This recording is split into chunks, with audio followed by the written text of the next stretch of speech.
Welcome back, troglodytes, to Would You Rock or Not? Hey, happy Memorial Day, everyone. This is a day in America where we commemorate the people who paid the ultimate price serving our country.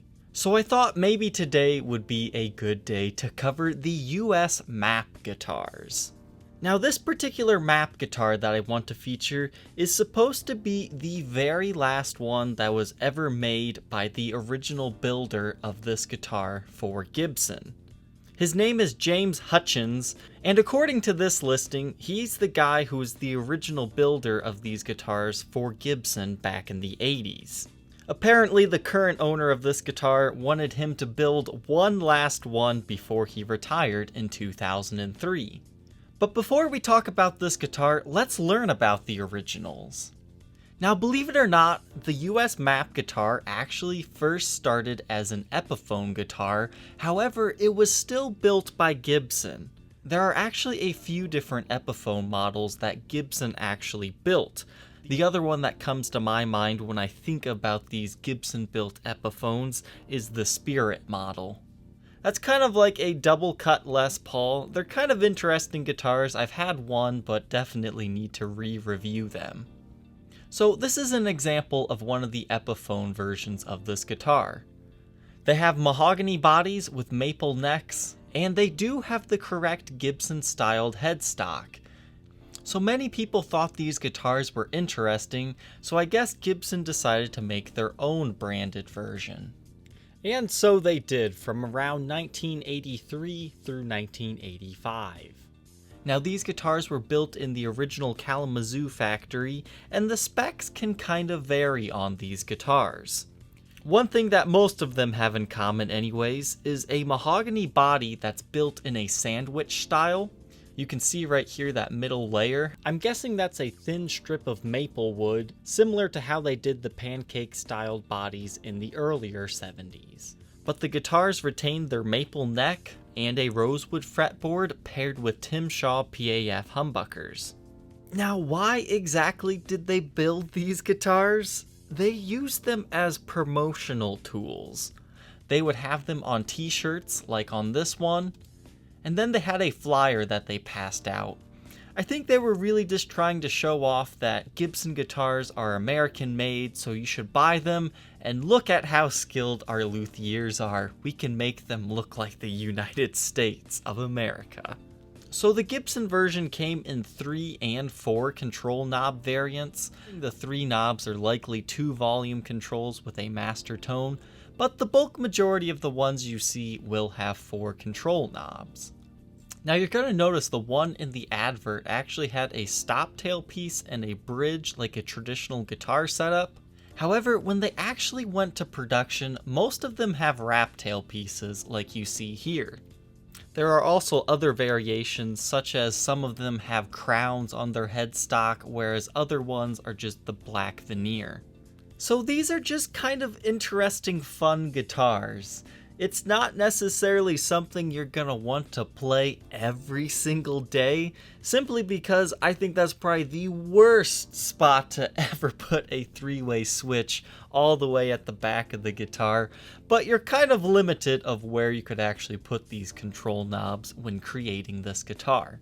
Now, these are great if you're playing the national anthem at a baseball game or some other sports event, but other than that, you've basically got the 4th of July and other patriotic holidays such as today, Memorial Day, or on Veterans Day.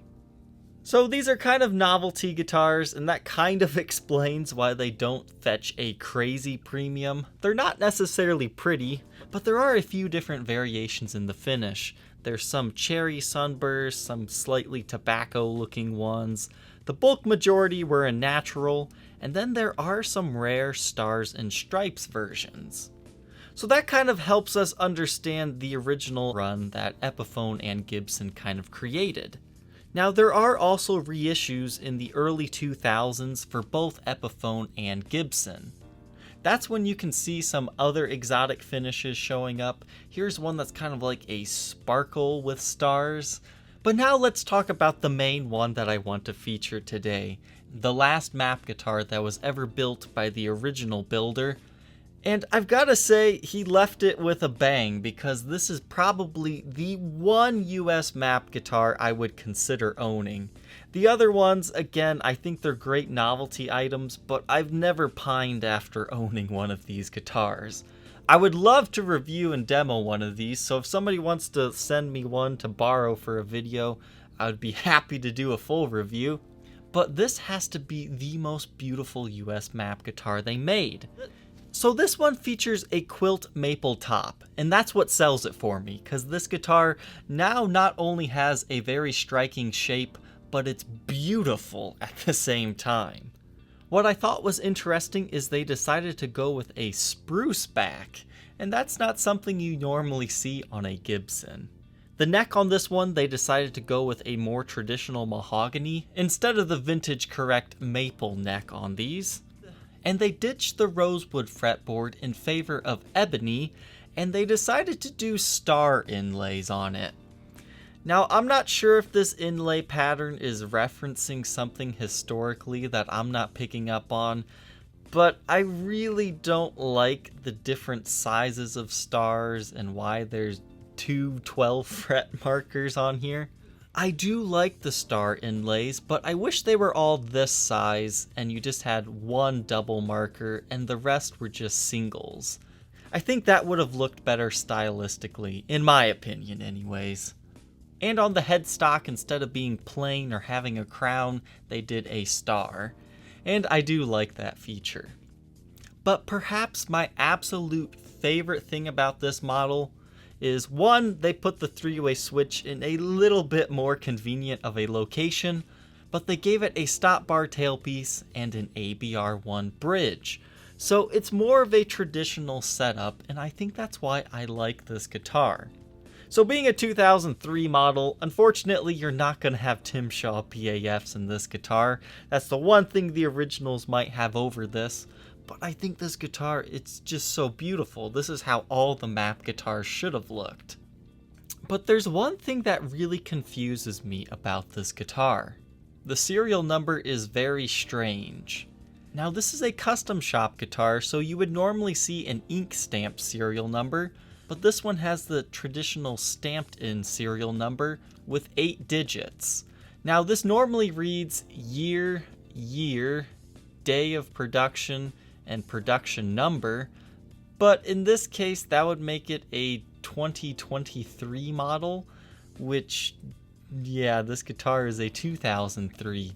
So I'm not sure if they messed up stamping this one and that should be a 0, or maybe this number signifies something else, like maybe the birthday of James Hutchins.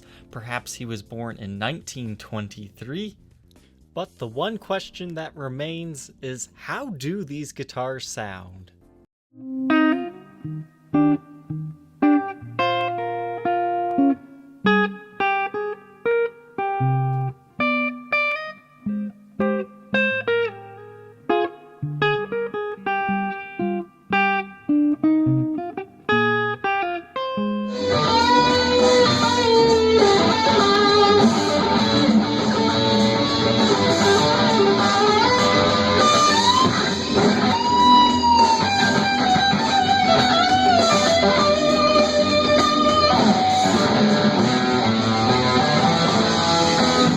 Question left, would you rock a map guitar or not?